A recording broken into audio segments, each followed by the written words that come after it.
Good morning વિદ્યાર્થી મિત્રો.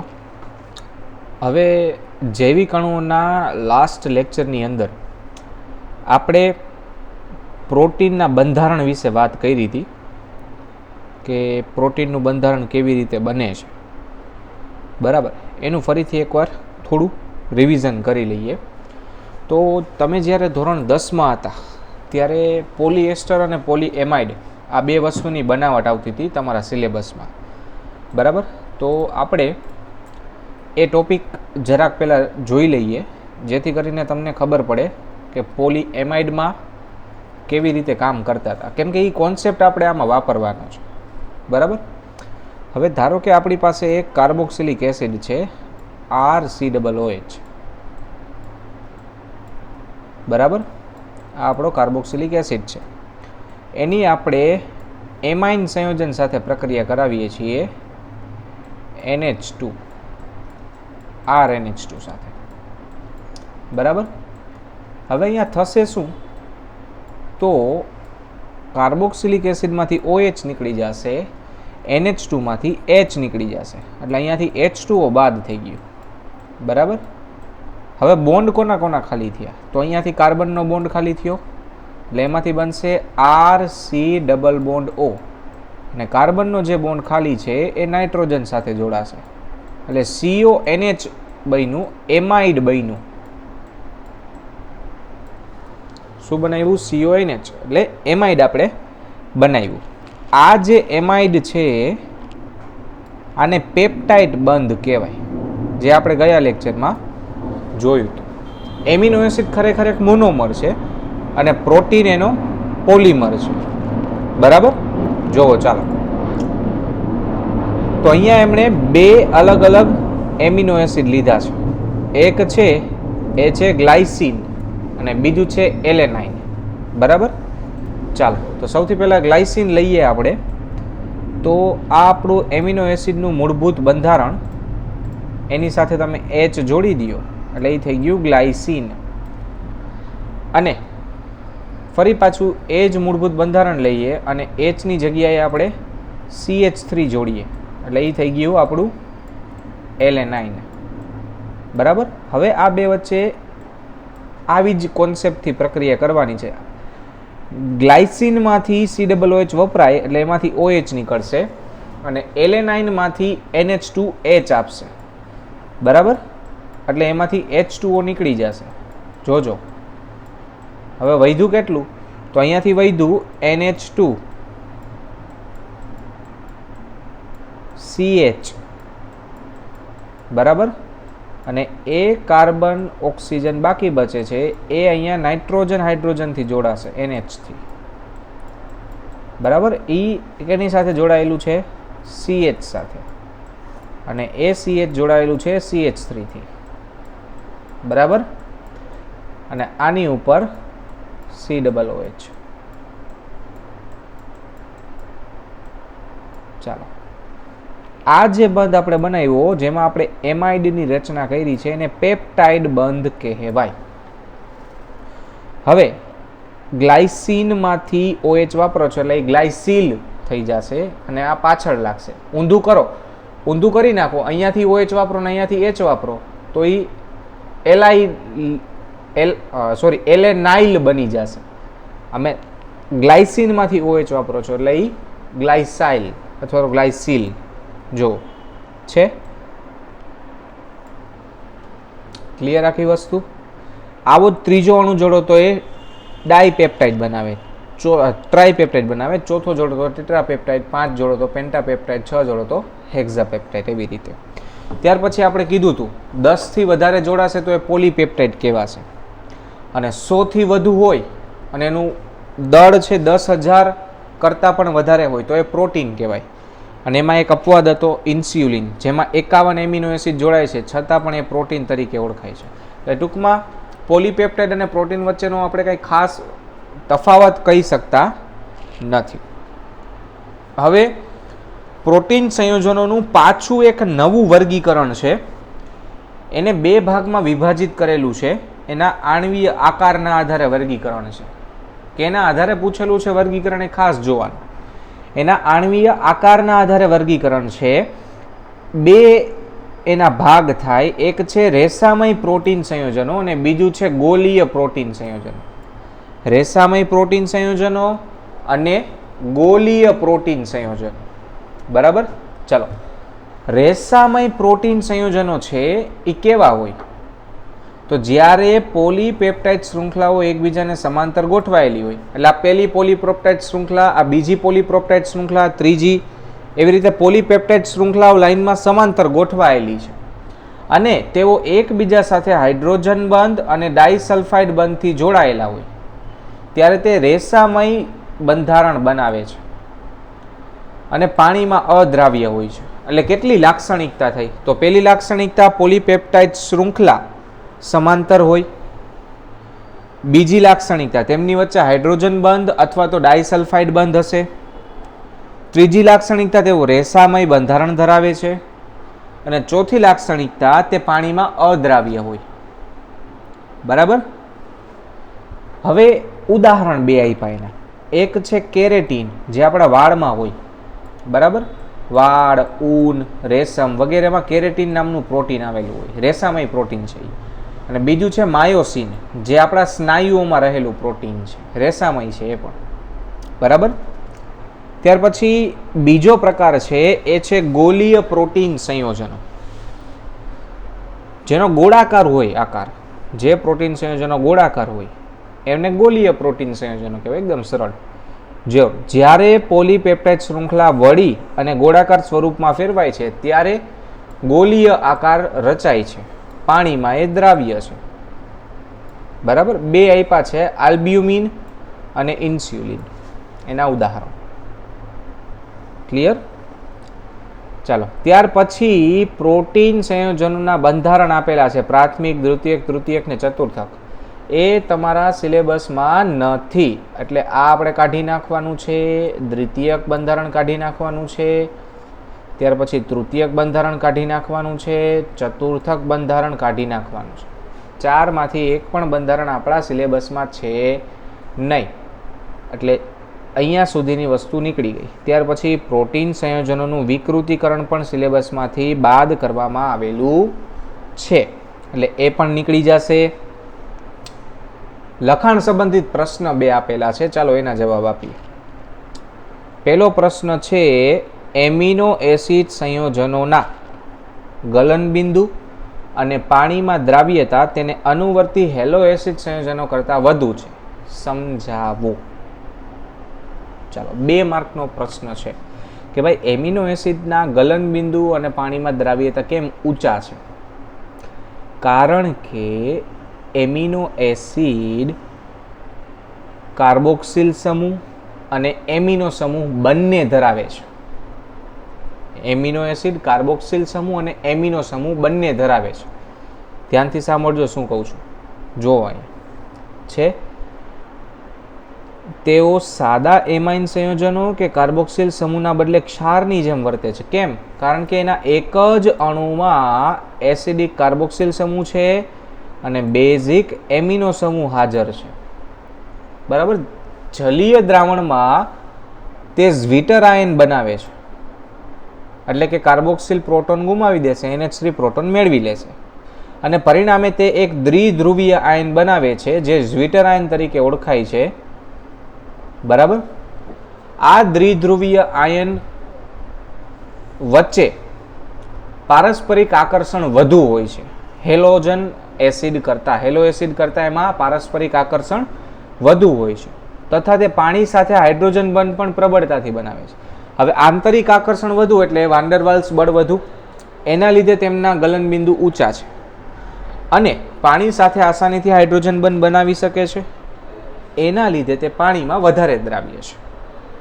બરાબર. તો આ તમારા પ્રશ્નનો જવાબ. ઈ સસ્પંદન બંધારણ તમારે દોરવાના થશે. 14.5 આપણા સિલેબસમાં નથી, છતાંય જાણીતી માહિતી છે, એટલે આપણે જોઈએ કે ઈંડાને ઉકેળવાથી તેમાં રહેલું પાણી ક્યાં જાય છે. ઈંડાને તમે ઉકાળો એટલે બાફો, તો બાફેલા ઈંડામાંથી પાણી ક્યાં ગાયબ થઈ જાય છે? એનો સાદો ને સિમ્પલ જવાબ છે, ઈંડામાં રહેલું પ્રોટીન તૂટે છે અને તેનું કોગ્યુલેશન થાય છે. બરાબર. એના લીધે જે કોગ્યુલેશન પામેલું પ્રોટીન છે એ પ્રોટીન પાણીને હાઇડ્રોજન બંધ દ્વારા શોષી લેશે. એના લીધે ઈંડાને ઉકાળો એટલે અંદરથી પાણી ગાયબ થઈ જાય અને સ્પોન્જ જેવું એકદમ કોગ્યુલેશન પામેલું પ્રોટીન એ થઈ જાય છે. બરાબર, આ એનો જવાબ. ત્યાર પછી આપણો ટોપિક છે ઉત્સેચકો. સિલેબસમાંથી બાદ કરવામાં આવેલો છે એટલે એના વિશે આપણે વાત નહીં કરીએ. અને તમે જાણો જ છો ઉત્સેચકો શું છે. બરાબર, ઉત્સેચકોની ક્રિયાવિધિ એ પણ બાદ થઈ ગયું છે. ત્યાર પછી વિટામિન સંયોજનોને સિલેબસમાંથી કાઢી નાખવામાં આવ્યું છે. આ ચેપ્ટરમાંથી લગભગ 60% ભાગને ડિલીટ કરવામાં આવેલો છે, જે આપણા સિલેબસમાં હવે છે નહીં, તમારી એક્ઝામમાં પૂછાશે નહીં. એટલે વૈધા 3 ટોપિક. એક સૌથી પહેલાં કાર્બોદિત સમૂહ આપણે ભણ્યા, ગ્લુકોઝ ફ્રુક્ટોઝ મોનોસેકેરાઇડમાં. બીજું આવ્યું પ્રોટીન સંયોજનો એમિનો એસિડ. અને હવે ત્રીજું આવશે એ છે આ વિટામિન સંયોજનોનું વર્ગીકરણ કાઢી નાખ્યું છે. ત્રીજું આવશે ન્યુક્લિક એસિડ સંયોજનો. આ 3 ટોપિક તમારા સિલેબસમાં હવે છે આ ચેપ્ટરમાંથી. ત્રણેયમાંથી એક એક પ્રશ્ન નીકળશે જ.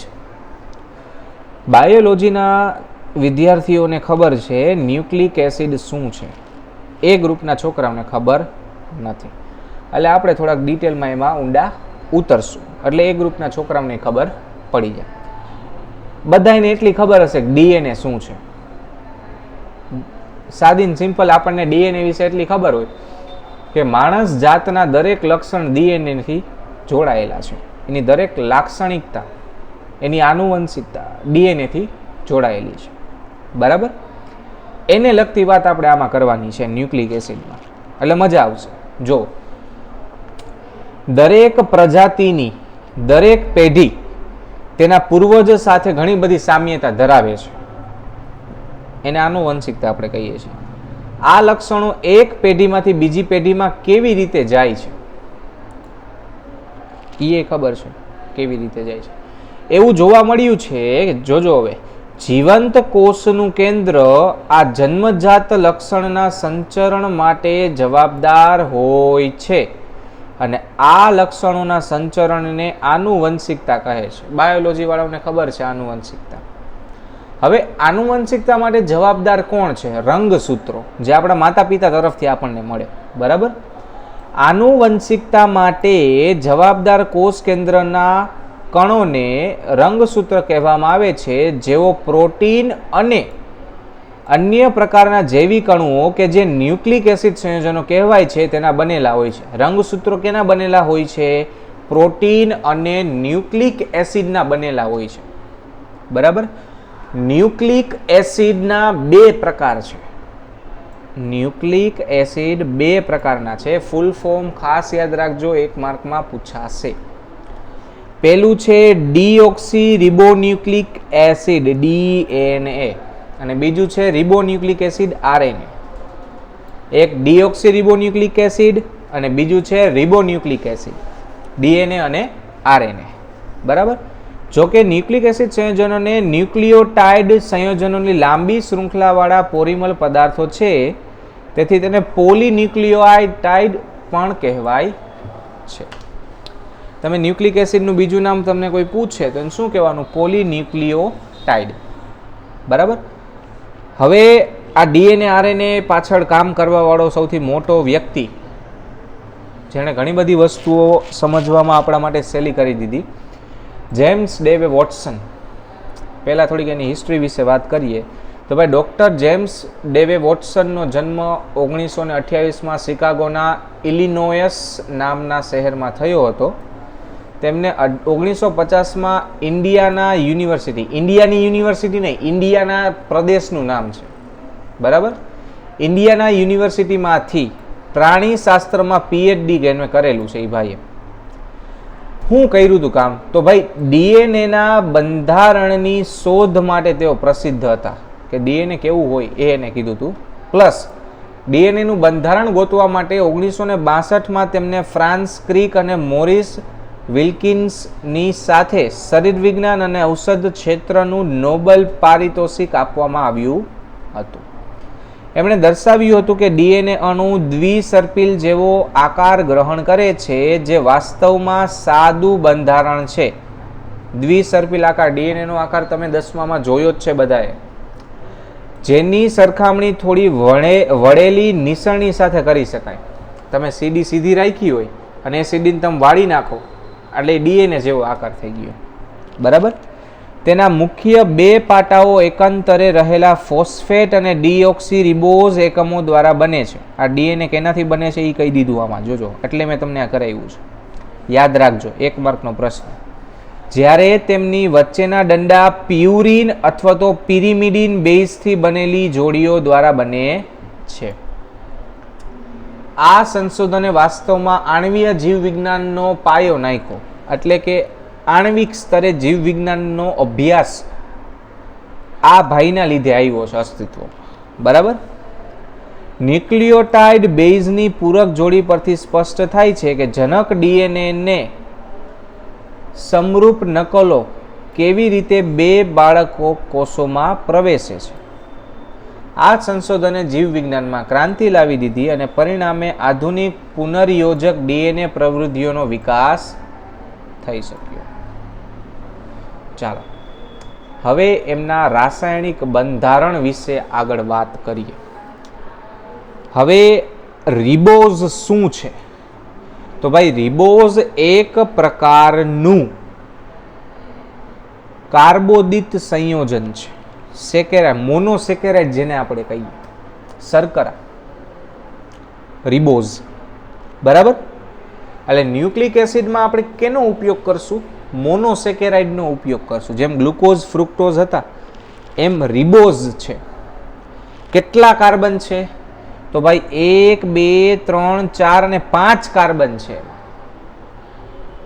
5 કાર્બન છે. ઓક્સિજન ગણો, 1 2 3 4 ને 5 ઓક્સિજન છે. C5H5 sorry O5. હાઇડ્રોજન ગણો, 3 4 5 6 7 અને 8. C5H8O5 રિબોઝનું અણુસૂત્ર. બરાબર. હવે જો બીટા D2 ડીઓક્સીરિબોઝ. હવે ડીઓક્સીરિબોઝમાં ને રિબોઝમાં ફેર શું? તો ભાઈ રિબોઝની અંદર OH આવે, જ્યારે ડીઓક્સીરિબોઝમાં O કાઢી નાખો એટલે એનું અણુસૂત્ર થશે C5H8O4. 4 જ ઓક્સિજન રહે. જો 1 2 3 ને 4. બરાબર. એનું બંધારણ સાદું નથી આપેલું. હાલો તો હું તમને દોરીને બતાવું. સૌથી પહેલા ચોથા કાર્બન અને પહેલા કાર્બન વચ્ચે લિંકેજ છે. જુઓ, એટલે પહેલો કાર્બન, બીજો કાર્બન, ત્રીજો કાર્બન, ચોથો કાર્બન, આ પાંચમો કાર્બન. પાંચમા કાર્બન ઉપર CH2OH. બરાબર. હવે જો પહેલા કાર્બન અને ચોથા કાર્બન વચ્ચે લિંકેજ છે, એટલે પહેલા કાર્બન ઉપર હશે CHO. બરાબર. વચ્ચે જોવો જોઈ, બીજા કાર્બન ઉપર નીચે, ત્રીજા ઉપર નીચે, એટલે બેયમાં જમણી બાજુ OH આવશે. ચાલો OH OH અને ચોથા ઉપર OH. બીટા ડી લખ્યું છે, ડી લખ્યું છે એટલે OH જમણી બાજુ જ આવે. ચાલો અહીંયા H, અહીંયા H, અહીંયા. ચાલો અણુસૂત્ર ગણો જોઈ તો 1 2 3 4 ને 5 કાર્બન, 1 2 3 4 ને 5 ઓક્સિજન, 2 ને 1 3 4 5 6 7 8 અને 9 ને 10 હાઇડ્રોજન. ચાલો આપણે 10 હાઇડ્રોજન થયા અને અહીંયા તો 3 4 5 6 7 8 9 ને 10 થઈ ગયું. એટલે અણુસૂત્ર શું થયું? C5H10O5. આ રિબોઝ. હવે ડીઓક્સીરિબોઝમાં રિબોઝમાં શું ફેર? તો આ જે બંધારણ છે એ જ બંધારણની અંદર માત્ર ને માત્ર તમે OH કાઢી નાખો અને સોરી છેલ્લા ઉપર નહીં ભાઈ, છેલ્લા ઉપર નહીં, જોવો જોઈએ. બીજા કાર્બન ઉપરથી OH કાઢી નાખવાનો છે. હાલો, બીજા કાર્બન ઉપરથી OH કાઢી નાખો, એની જગ્યાએ H જોડી દો, એટલે આ ડીઓક્સીરિબોઝ બની ગયું C5H10O4. બરાબર. હાલો, હવે આનું ચક્રીય બંધારણ કેવી રીતે બનાવવાનું? તો પહેલા ચોથા વચ્ચે લિંકેજ, પહેલા અને ચોથા વચ્ચે લિંકેજ. બરાબર. એટલે પેન્ટાગોનલ રિંગ તમને બનાવતા આવડે જ છે, આપણે ગ્લુકોઝ ફ્રુક્ટોઝમાં બનાવી હતી એવી રીતે. ચાલો, ડીએનએ અથવા આરએનએ નું સંપૂર્ણ જળ વિભાજન થઈ એક પેન્ટોઝ શર્કરા, ફોસ્ફોરિક એસિડ અને નાઇટ્રોજન ધરાવતા વિષમ ચક્રીય સંયોજનો જે બેઝ છે બને છે. 3 નિપજ બને. તમે ડીએનએ નું જળ વિભાજન કરો એટલે પહેલા તો રિબોઝ મળશે અને કાં તો ડીઓક્સીરિબોઝ. ડીએનએ નું કરો તો ડીઓક્સીરિબોઝ, આરએનએ નું કરો તો રિબોઝ.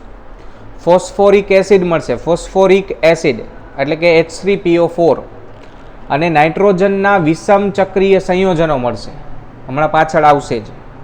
બરાબર. ચાલો જુઓ, હવે આ ખાસ વાક્ય યાદ રાખજો. ડીએનએ અણુમાં શર્કરા અર્ધભાગ બીટા D2 ડીઓક્સીરિબોઝ હોય છે, જ્યારે આરએનએ ની અંદર માત્ર બીટા ડી રિબોઝ હોય છે. ડીએનએ નું નામ એટલે જ પડ્યું છે ડીઓક્સીરિબોઝ ન્યુક્લિક એસિડ. જોવો જોઈ, ડીઓક્સીરિબોન્યુક્લિક એસિડ. બરાબર, કેમ કે એમાં બીટા D2 ડીઓક્સીરિબોઝ હોય છે. ચાલો, હવે ડીએનએમાં 4 બેઝ સંયોજનો આવેલા હોય છે, જેમાં એડેનિન એટલે A, ગ્વાનિન એટલે G, સાઇટોસિન એટલે C અને થાઇમિન એટલે T. 4 બેઝ સંયોજનો છે, એડેનિન, ગ્વાનિન, સાઇટોસિન અને થાઇમિન. આરએનએમાં પણ 4 બેઝ સંયોજનો છે. પ્રથમ 3 બેઝ સંયોજનો ડીએનએ સાથે સમાન છે, પરંતુ ચોથું સંયોજન થાઇમિનની જગ્યાએ યુરેસિલ આવશે. જોજો, અહીંયા 5 5 આપેલા છે. આ 4 4 ડીએનએમાં, બરાબર, અને થાઇમિનની જગ્યાએ યુરેસિલ લેશો તો આરએનએમાં. હવે આપણે આ જે 5 બેઝ આપેલા છે, આ 5 બેઝ બાયોલોજી વાળાને આવડતા હશે, એ ગ્રુપ વાળાને યાદ રાખવાના છે ભૂલ્યા વગર. બરાબર. હવે કદાચ હું તમને યાદ ન હોય તો યાદ કરાવું. એડેનિન એ, તમારે આને એમિનો એસિડ સાથે સરખાવવાના નથી. બરાબર. એમાંય એ સંજ્ઞા આવે છે, જી સંજ્ઞા આવે છે, ટી સંજ્ઞા આવે છે, સી સંજ્ઞા આવે છે, એટલે ભૂલ ના કરતા મહેરબાની કરીને. બરાબર. એટલે આ 5 બંધારણ ખાસ યાદ રાખવાના છે, સહેલું થઈ જશે કામ.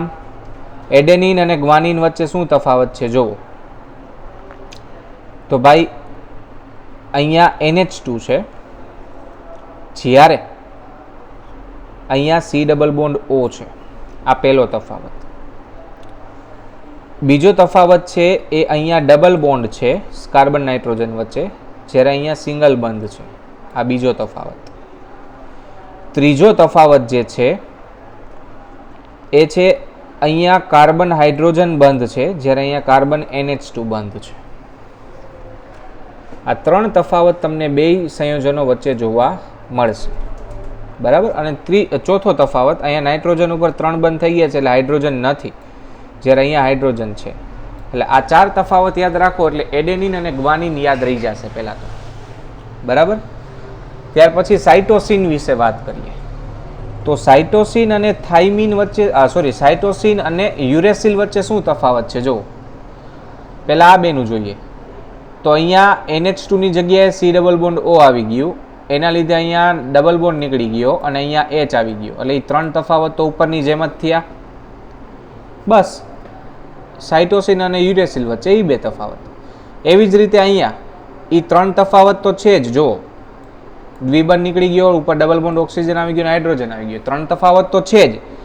ચોથો તફાવત એ છે કે અહીંયા હાઇડ્રોજન કાઢીને એની જગ્યાએ CH3 લગાડી દીધું છે. એટલે થાઇમિન અને યુરેસિલમાં માત્ર એક જ વસ્તુનો ફેર છે. C ડબલ બોન્ડ O વાળા બાજુના કાર્બન ઉપર CH3 છે, જ્યારે અહીંયા CH છે. એટલે આ બે જોડી સમાંતર થશે, આ બે સમાંતર થશે ને આ બે બનાવવા માટે આની જરૂર પડશે. એટલે 5 બેઝ તમારે 100% કમ્પ્લીટ યાદ રાખવાના છે, ભૂલ્યા વગર. બરાબર. આપણો ત્યાર પછીનો ટોપિક છે ન્યુક્લિક એસિડ સંયોજનોનું બંધારણ. ભાઈ ન્યુક્લિક એસિડ સંયોજનો કેવી રીતે બને? આપણે ત્રણ વસ્તુ લીધી છે. એક તો રિબોઝ કાં તો ડીઓક્સી રિબોઝ, બીજું આવશે ફોસ્ફોરિક એસિડ, ત્રીજું આવશે બેઝ. એટલે આ ત્રણ કેવી રીતે જોડાય છે એની વાત છે. ચાલો જોજો. શર્કરા એટલે રિબોઝ અથવા ડીઓક્સી રિબોઝ. અહીંયા તમને રિબોઝ લઈને બતાવેલું છે, ડીઓક્સી રિબોઝ નથી લીધું. ચાલો, એટલે રિબોઝના પહેલા કાર્બન ઉપર બેઝ જોડાશે. રિબોઝના પહેલા કાર્બન ઉપર બેઝ જોડાશે. જોવો જોઈ છે એટલે ન્યુક્લિયોસાઇડ બની ગયું. ન્યુક્લિયોસાઇડ. ન્યુક્લિયોસાઇડમાં બેઝ સંયોજનોની શર્કરાને વિભેદિત કરવાના કારણે શર્કરાના કાર્બનને 1, 2, 3 ક્રમ આપવામાં આવે છે. એટલે બેઝ જ્યાંથી જોડાય એ પહેલો કાર્બન, પછી 1, 2, 3, 4, 5 કાર્બન એમ નામ આપી દીધા છે. હવે જે પાંચમો કાર્બન છે એ પાંચમા કાર્બન પર ફોસ્ફોરિક એસિડ જોડાશે. પાંચમા કાર્બન ઉપર જો અહીંયાથી OH નીકળી જશે અને PO4 માઇનસ જોડાશે. ત્યાં PO4 -3 જો PO4 -3 -3 માંથી એક ઓક્સિજન જોડાઈ ગયો અહીંયા. બરાબર. હવે એક અહીંયા તો H આવશે જ, પણ આનો H અને આ OH ભેગા થઈને H2O નીકળી ગયું. હવે આપણને જે મળે છે એ કહેવાય ન્યુક્લિયોટાઇડ. બરાબર. યાદ રાખજો, પહેલા સ્થાન ઉપર બેઝ, બીજા અને પાંચમા સ્થાન ઉપર ફોસ્ફેટ આયન. ન્યુક્લિયોટાઇડ સંયોજનો એકબીજા સાથે પેન્ટોઝ શર્કરાના પાંચમા અને ત્રીજા કાર્બન અણુ વચ્ચે ફોસ્ફેટ ડાયએસ્ટર સાકરથી જોડાય છે. પાંચમા અને ત્રીજા કાર્બન વચ્ચે જોડાશે અને વિશિષ્ટ ડાયન્યુક્લિયોટાઇડ બનાવે છે. જો એકદમ સરળ વસ્તુ છે ભાઈ. આપણે બે લીધા. હાલો, પહેલા કાર્બન ઉપર બેઝ, પહેલા કાર્બન ઉપર બેઝ, પાંચમા કાર્બન ઉપર ફોસ્ફેટ, પાંચમા ઉપર ફોસ્ફેટ. હવે શું થશે? તો અહીંયાથી પાંચમો કાર્બન અને ઉપરથી ત્રીજો કાર્બન. હવે અહીંથી તમે આ દ્વિબંધને સાઈડમાં લઈ લ્યો, આ બાજુ લઈ લ્યો દ્વિબંધને, આ માઇનસ ઓક્સિજન ઉપર જવા દો. એટલે પાછું અહીંથી OH અને અહીંથી H નીકળી જશે. બરાબર. એટલે અહીંયા પાછો બંધ બની ગયો. એટલે શૃંખલાનો ત્રીજો છેડો અને શૃંખલાનો પાંચમો છેડો જોડાણો. ક્લિયર? ખરેખર ઊંધું લખ્યું છે. 5 નીચે આવશે ને 3 ઉપર આવશે. ટૂંકમાં બેઝ શર્કરા ફોસ્ફેટ આ સતત ને સતત ન્યુક્લિક એસિડમાં રિપીટ થયા કરશે. બરાબર. જો ન્યુક્લિક એસિડની એક શૃંખલામાં ન્યુક્લિયોટાઇડ સંયોજનોની ક્રમ સંબંધિત માહિતીને તેનું પ્રાથમિક બંધારણ કહે છે. આ પ્રાથમિક બંધારણ હતું. ન્યુક્લિક એસિડ સંયોજનોના દ્વિતીયક બંધારણ પણ હોય છે. કોણે આપ્યા ભાઈ? તો ભાઈ જેમ્સ વોટસને અને ફ્રાન્સિસ ક્રિકે ડીએનએનું દ્વિસર્પિલ બંધારણ આપ્યું હતું, એનું દ્વિતીય બંધારણ. બંને શૃંખલાઓ એકબીજાની પૂરક હોય છે કારણ કે બેઝ પદાર્થોની વિશિષ્ટ જોડીઓ વચ્ચે હાઇડ્રોજન બંધ બને છે. જો અહીંયા ગ્વાનિન છે, અહીંયા એડેનિન છે, અહીંયા થાઇમિન છે, અહીંયા સાઇટીન છે, તો એના વચ્ચે હાઇડ્રોજન બંધ બતાવેલા જો અહીંયા છે. એટલે બેઝ શૃંખલા એકબીજા સાથે વિશિષ્ટ રીતે હાઇડ્રોજન બંધથી જોડાયેલી છે. એમાં એડેનિન થાઇમિન સાથે હાઇડ્રોજન બંધ બનાવશે, જ્યારે સાઇટોસિન ગ્વાનિન સાથે હાઇડ્રોજન બંધ બનાવશે. એકમાં 4 જ હોય, પાંચમું ન હોય આમાં. તો એ કાં તો તમારી પાસે RNA હોય ને કાં તો DNA હોય. બરાબર. હવે જ્યાં તમે થાઇમિન વાપર્યું છે એની જગ્યાએ યુરેસિલ વાપરશો તો એ RNA થઈ જશે. ચાલો, ટીની જગ્યાએ યુ વાપરો તો એ RNA થઈ જાય. ઓકે. RNAના દ્વિતીય બંધારણમાં એક જ શૃંખલાની બનેલી સર્પિલ રચના હોય છે.